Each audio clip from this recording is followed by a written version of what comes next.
Halo, selamat pagi saudara, apa kabar Anda di pagi hari ini? Senang sekali saya Hendra Bakti hadir kembali menjumpai Anda dalam Sapa Sulsel untuk memberikan informasi dan juga perbincangan menarik untuk kita simak selama kurang lebih 30 menit ke depan.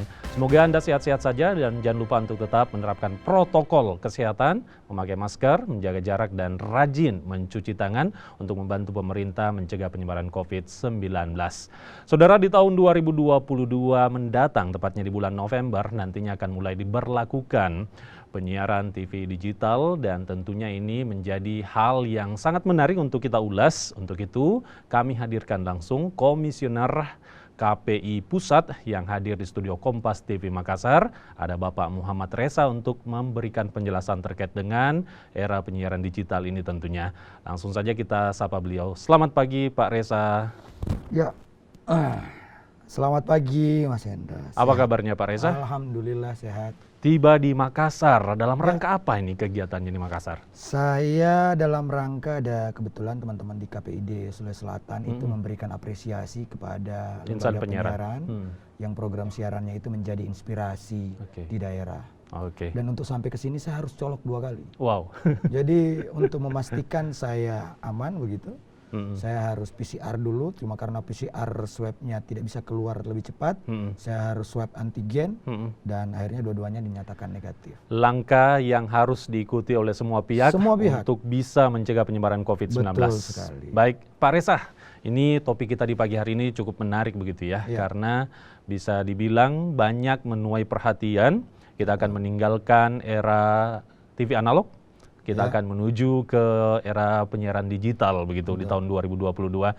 Ini mungkin kata-kata yang biasa didengarkan oleh masyarakat saat ini, tapi masih ada di antara kita yang belum memahami sebenarnya apa sebenarnya era penyiaran digital yang akan kita songsong di tahun 2022 mendatang. Anda boleh paparkan terlebih dahulu mungkin kepada kita.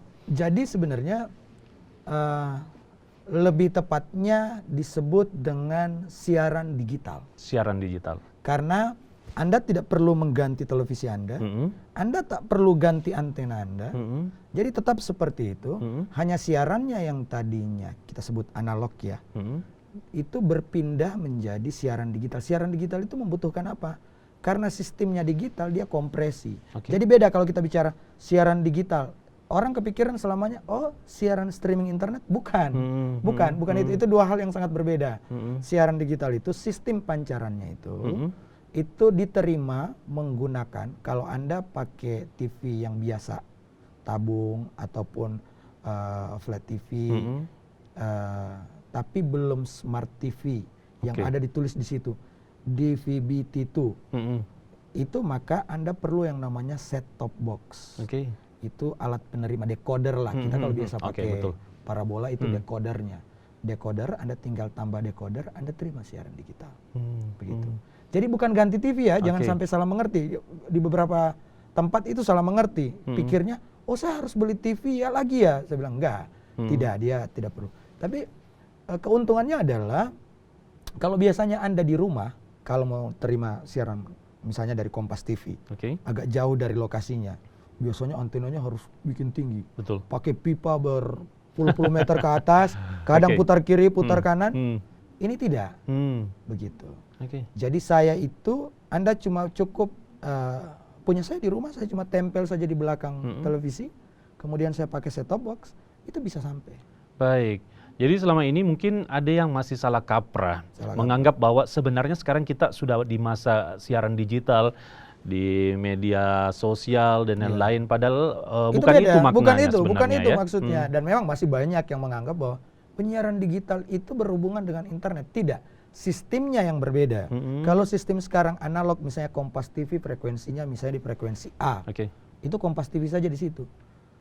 Nah di siaran digital nanti di frekuensi A itu bisa diisi 8 sampai 16 siaran. Begitu. 8 sampai 16 siaran. Ini akibatnya apa? Tadinya yang sekarang misalnya di Sulsel misalnya ada 50 TV. Ada 50 TV pakai 50 frekuensi. Sementara saya bilang tadi, bisa sampai 16 dalam satu frekuensi. Berarti kita cuma butuh sekitar 4 sampai 5 frekuensi. Jadi yang kalau dia pakai 5 frekuensi, berarti 45 frekuensi itu menjadi bebas. bisa dimanfaatkan untuk telekomunikasi. Ini bisa jadi dikatakan dampak terbesar ketika kita masuk di siaran digital adalah banyaknya frekuensi yang tersedia, akan semakin banyak juga stasiun televisi yang akan muncul, seperti itu? Bukan. Ini sisa frekuensi ini disebut dengan digital dividend. Digital dividend ini dimanfaatkan untuk yang lain, telekomunikasi. Telekomunikasi ini yang kita pakai untuk smartphone kita, untuk banyak hal, itu telekomunikasi. Nah, penyiaran digital ini memang akan menumbuhkan banyak hal yang baru, tapi karena tadi di satu frekuensi bisa bertambah sampai 8 sampai 16. Dia bertambahnya di 5 frekuensi tadi yang saya bilang. Begitu. Nah, dari sisi konsumen mereka akan punya banyak pilihan. Gambarnya lebih jelas, suaranya lebih bagus, pilihan siarannya akan lebih banyak. Lebih banyak. Di industri persaingan akan lebih ketat. Betul. Oke, Kompas misalnya akan memiliki saingan baru. Tapi itu akan membuat ketika orang bersaing maka kualitas akan lebih baik, kan begitu. Kalau dia sendirian biasanya kualitas tidak diperhatikan. Kalau siapapun yang tidak mampu bersaing akan tertinggal. Akan tertinggal. Maka karena persaingan ini akan muncul banyak konten. Betul. Komisi Penyiaran Indonesia akan punya PR banyak, yaitu mengawasi dan membuat konten-konten yang dihadirkan kepada masyarakat itu lebih berkualitas. Kalau yang tidak berkualitas ya otomatis kita berikan evaluasi, kita tegur, kita rekomendasi untuk dicabut izin penyelenggaraan penyiaran. Tapi yang berkualitas, jadi masyarakat kita itu akan menerima siaran-siaran yang lebih berkualitas. Baik, ini nampaknya era persaingan juga nanti akan mulai kita hadapi. Betul. Begitu ya. Siapa yang unggul dia akan berada di posisi teratas begitu ya. Tapi menuju ke sana, saya pikir ini adalah perubahan yang cukup signifikan, cukup besar begitu dalam dunia pertelevisian kita di Indonesia begitu. Regulasi dan lain-lain, apakah sampai saat ini sudah siap segalanya untuk menuju perubahan itu di 2022? Regulasi kita untuk penyiaran sejak diterbitkannya Undang-Undang Omnibus Law, Cipta Kerja itu, Omnibus Law itu ada section soal penyiaran. Section penyiaran ini memang sedang menyampaikan bahwa tanggal 2 November 2022 itu kemudian itu migrasi itu dimulai, sistem digital dijalankan. Di tahun 2021 setelah kemudian terkendala di 10 tahun belakangan soal revisi Undang-Undang Penyiaran, itu saya tidak menyebut revisi, Undang-Undang Penyiaran yang baru. Undang-Undang Penyiaran yang baru itu kemungkinan besar seperti diskusi kami dengan teman-teman di Komisi 1 itu 2021 itu akan diselesaikan. Jadi sebenarnya yang bikin terhambat ini ya soal migrasi tadi. Sekarang migrasinya sudah diselesaikan oleh Omnibus Law di Undang-Undang Cipta Kerja. Nah sekarang kita tinggal di 2021 itu membicarakan soal kelembagaan KPI dan banyak hal di Undang-Undang Penyiaran di luar soal analog switch off 2022 nanti.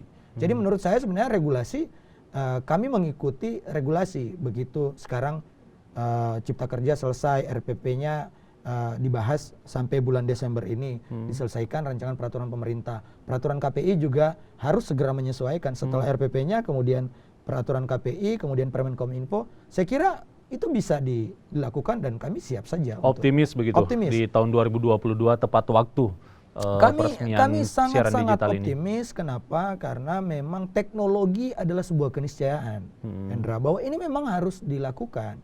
Kita ini sudah sangat-sangat tertinggal. Ya, jika dibandingkan dengan luar negeri, sebenarnya ini sudah berlaku di luar negeri begitu ya, di beberapa negara. Dan apakah ini benar kita dikatakan tertinggal dalam hal sistem siaran digital ini?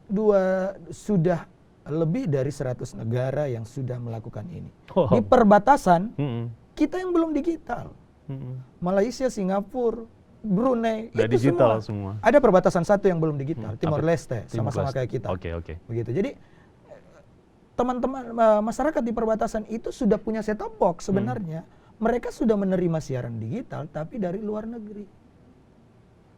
Begitu, dari perbatasan. Di kita tidak, karena mereka menerima dengan set-top box, siaran kita tidak bisa diterima. Ya, sebenarnya ini sudah mulai menjadi tuntutan sebenarnya ya, begitu tuntutan, karena mengingat negara-negara maju itu sebenarnya sudah menerapkan siaran digital, negara bahkan kita itu, puluhan tahun mungkin ya. Yang belum lah. Ya betul, ada di sekitar 10 tahun terakhir. Tapi negara kita itu sudah pernah melaporkan 3 kali. Kita ini kan negara yang tergabung dalam International Telecommunication Union. Tergabung di situ dan sudah melaporkan 3 kali. Terakhir laporannya kami analog switch off 2020. Tidak terwujud juga. Begitu. Akhirnya sekarang bisa pede melaporkan kami analog switch off 2022. Baik. Dan memang rangkaiannya banyak, licensing frameworknya harus segera ditetapkan, penentuan teknologi, kemudian pengaturan, yang paling penting set-top box. Bahwa alat perangkat penerima digital itu memang betul-betul harus didapatkan masyarakat. Betul. Jadi kalau misalnya ini saya mau siaran digital, saya beli set-top box di mana? Harganya berapa? Gitu kan? Orang kan ini kebutuhan informasi menjadi sebuah kebutuhan. Pemerintah mensubsidi yang mana? Mas Hendra, tidak mungkin dong disubsidi pemerintah untuk beli set-top box yang harganya 150.000, nggak mungkin lah ya. Ya masyarakat yang mana? Masyarakat yang memiliki TV di rumahnya, oke? Masyarakat yang tidak mampu memiliki TV di rumahnya, negara berkewajiban untuk hadir memberikan set-top box. Baik. Karena regulasi itu dari negara. Baik. Ini lagi dibahas. Kami sendiri dari Komisi Penyiaran Indonesia sudah merekomendasikan di Rakornas kami untuk pembentukan yang namanya Tim Digital Nasional. Tim Digital Insya Allah Nasional. itu saya sedang menyiapkan skemanya. Di bulan depan insya Allah terbentuk Tim Digital Nasional, terdiri dari semua kementerian dan lembaga. Karena digital ini bukan cuma soal bicara pindah teknologi, perindustriannya terkait, perdagangannya terkait, Komisi Penyiaran terkait, Kemenkominfo terkait, banyak hal yang terkait. Baik Pak Reza, nanti kita juga akan berbincang jika tadi Anda menyebutkan dampak positifnya semakin banyaknya siaran yang akan kita saksikan. Apakah ada dampak negatif dari perpindahan era analog ke digital ini? Pasti begitu ada. ya. Begitu juga nanti kita akan bahas terkait dengan apakah nanti ini tidak akan mempersulit masyarakat kisaran-kisaran harga dekoder yang akan dijual nanti, kisaran berapa? Ada bisa sebutkan? Setelah jeda berikut ini kita bahas. Tetap bersama kami di Sapa Sulsel.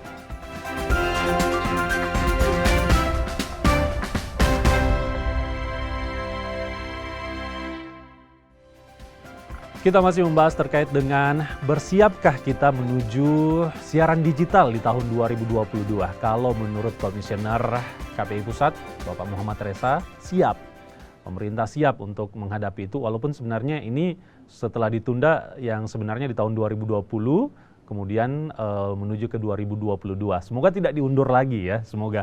Pak Reza, kita berbicara tadi dampak positifnya, kita akan disuguhkan siaran-siaran yang berkualitas karena para pelaku siaran ini nanti akan berkompetisi memberikan yang terbaik supaya tidak tertinggal oleh masyarakat begitu ya. Dampak negatif dari era analog ke digital ada nggak sih sebenarnya? Apakah juga mungkin terkait dengan masyarakat, apakah nanti tidak akan dipersulit ketika mencari dekoder untuk bisa menikmati siaran digital begitu? Menurut saya tantangannya pada saat transisi sebenarnya, bukan pada saat berjalan ketika siaran digital ini sudah resmi berjalan. Kemudian yang kedua, siap tidak siap, mau tidak mau, undang-undang sudah menyebutkan. Mengharuskan.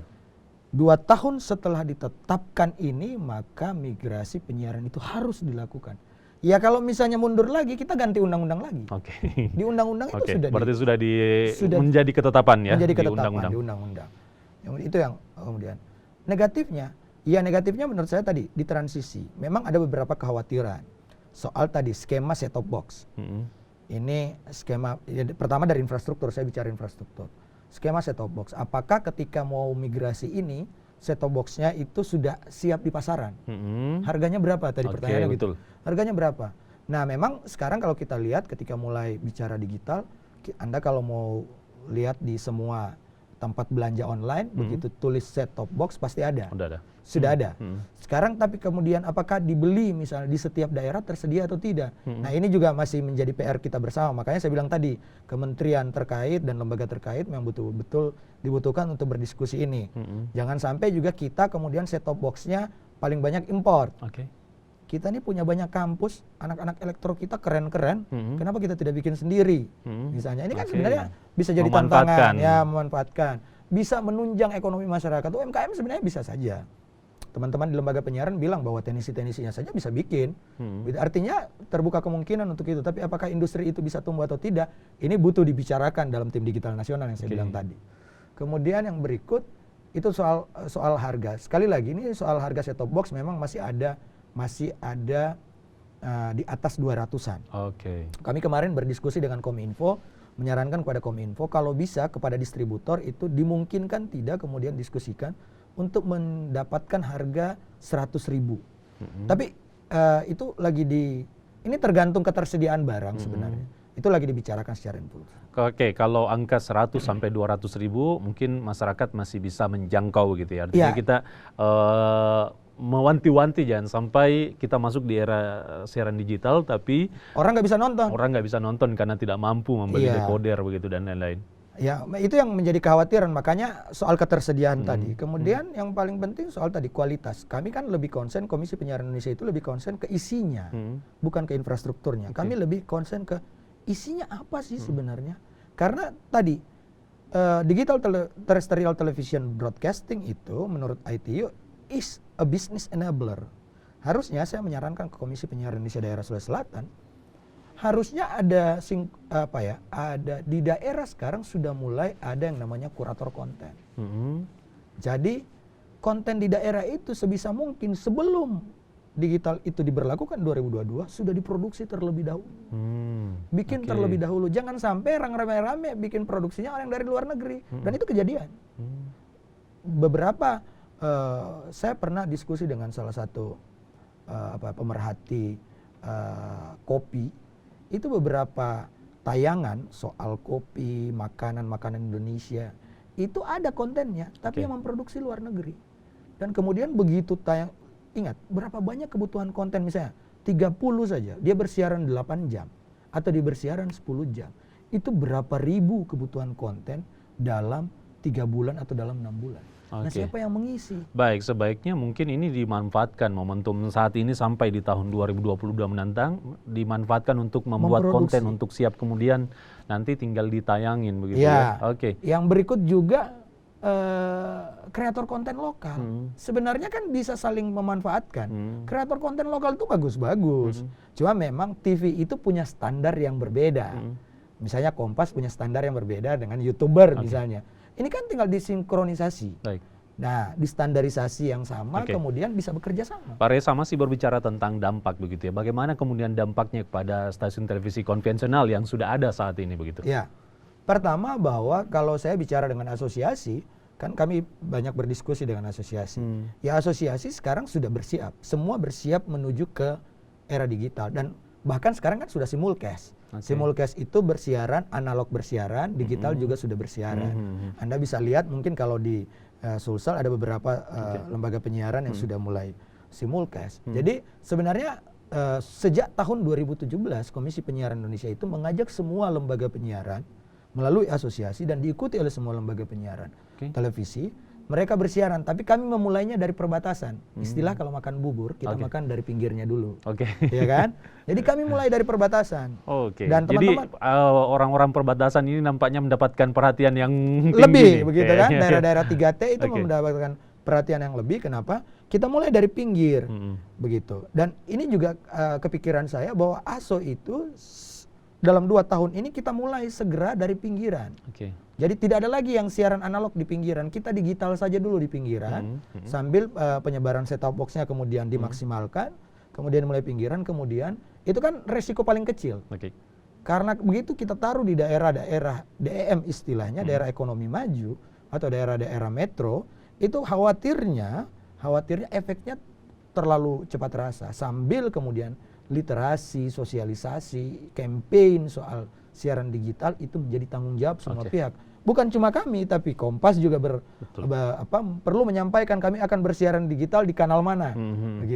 Begitu juga dengan KPID, semua stakeholder untuk menyampaikan. Baik, ini kita berarti sebenarnya di tahun 2020 ini hingga 2022 mendatang, kita sebenarnya berada di masa transisi yang itu sebenarnya posisi yang cukup rumit untuk menyiapkan segala-galanya menuju ke siaran digital gitu ya. Betul, makanya kemudian kami mengambil peran masing-masing.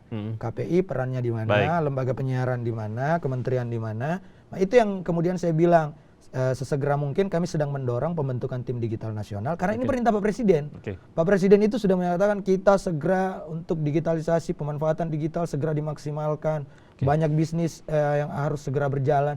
Itu perintah kami melaksanakan apa yang diperintahkan Pak Presiden. Baik Pak Reza, nanti kita akan membahas juga terkait dengan pengawasan dari KPI gitu ya. Semakin banyak yang akan bersiaran tentu akan semakin besar bentuk tugas dan pengawasan dari KPI. Sanggupkah begitu ya? Baik, kita akan kembali setelah jeda berikut, tetap bersama kami di Sapa Sulsel.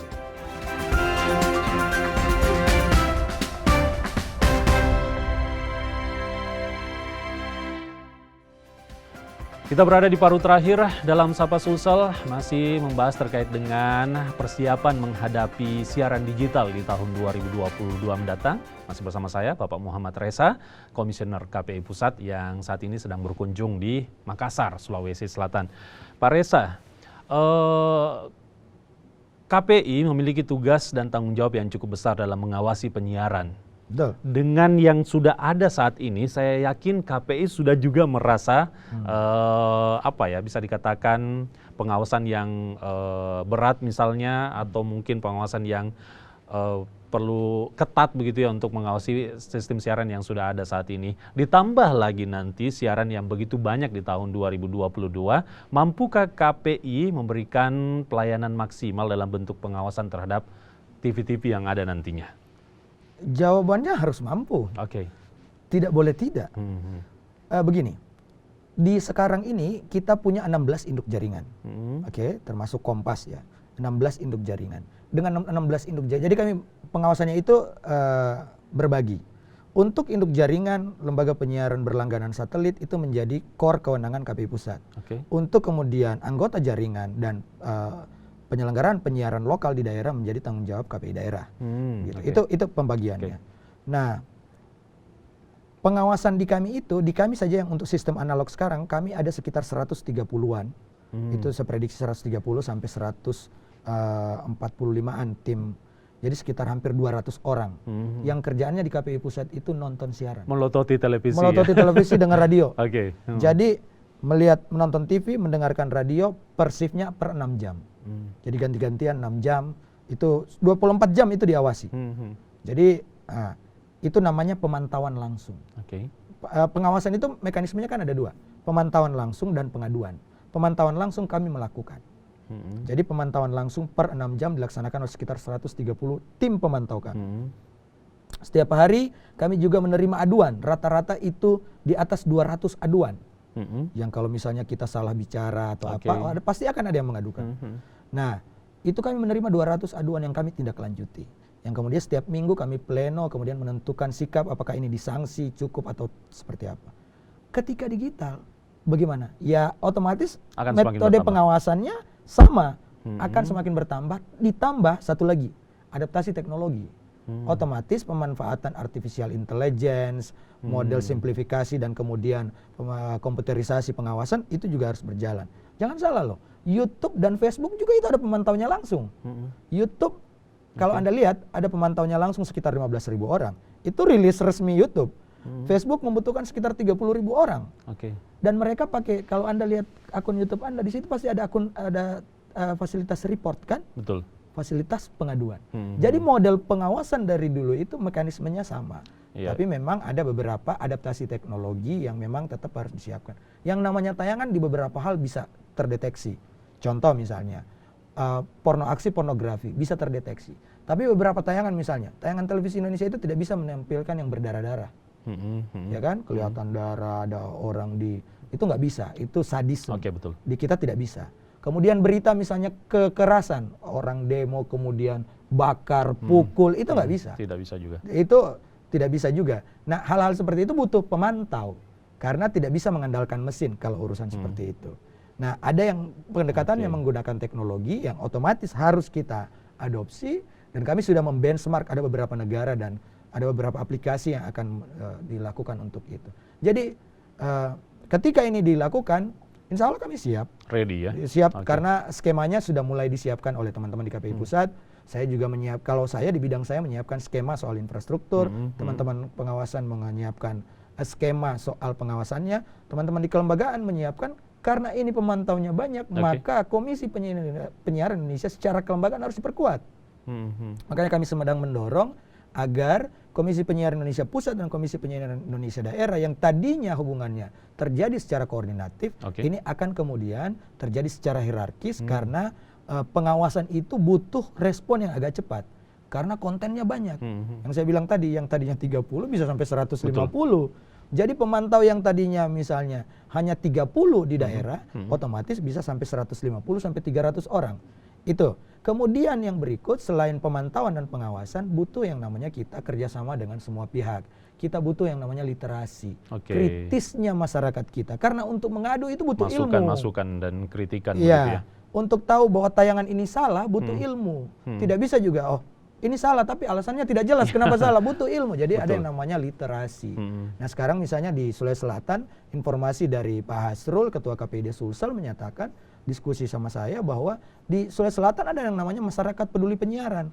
Saya bilang kalau perlu kita bentuk perwilayah layanan. Kan ada kampus-kampus. Betul. Kita perlu melakukan agen-agen literasi, membentuk agen-agen literasi. Mereka akan menjelaskan kepada masyarakatnya, minimal kepada keluarganya tentang nonton TV itu begini.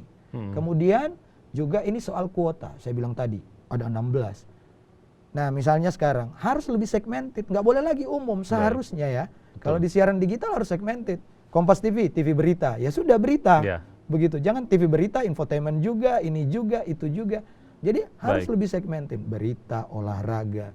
Kan sekarang kan sudah mulai begitu. Ini khusus budaya, musik dan sebagainya. Baik, Pak Reza, menarik sekali begitu ya. Rasanya tidak sabar menyongsong siaran digital di tahun 2022 begitu ya. Baik, Pak Reza, kita ada di paruh terakhir, di segmen terakhir dan di closing statement ini saya ingin memberikan kepada Anda kesempatan untuk memberikan himbauan dan harapan Anda terkait dengan menyongsong siaran digital di 2022 nanti. Pertama tadi, soal siaran digital ini bukan siaran internet, itu beda. Yang kedua adalah jangan lupa, jika TV-nya siaran bertambah banyak, maka dunia kerja akan terbuka lebih lebar. Dunia kerja di setiap daerah akan terbuka lebih lebar, karena TV-nya tambah berarti kan pekerjanya bertambah. Hendra pasti punya banyak saingan, nggak mungkin presenter bagus sendirian, pasti akan banyak presenternya, begitu kan? Nah akan muncul banyak yang baru dan kemudian inovasi baru, pemikiran-pemikiran baru soal penyiaran. Yang paling penting yang mau saya sampaikan adalah siaran ini adalah tanggung jawab kita bersama. Digitalisasi adalah tanggung jawab kita bersama. Saya berharap yang menonton siaran ini dan memahami, menyampaikan pesan-pesan ini kepada orang-orang terdekat, bahwa di ingat tanggal 2 November 2022, siaran analog dimatikan, dan kita akan berpindah ke siaran digital. Baik, Pak Reza. Semoga rencana ini bisa berjalan dengan baik. Amin. Dan di balik ini semuanya kita bisa mendapatkan manfaat yang luar biasa begitu kepada masyarakat. Kita bersama-sama siap dan membantu pemerintah untuk menyiapkan dalam menyongsong siaran digital di tahun 2022 mendatang. Baik. Muhammad Reza, Komisioner KPI Pusat, terima kasih sudah berkunjung di Kompas TV Makassar. Demikian perbincangan kami di Sapa Sulsel kali ini. Terima kasih Anda telah bersama kami. Jangan lupa untuk tetap menerapkan protokol kesehatan, membantu pemerintah mencegah penyebaran COVID-19. Selamat pagi, selamat beraktivitas, dan sampai jumpa.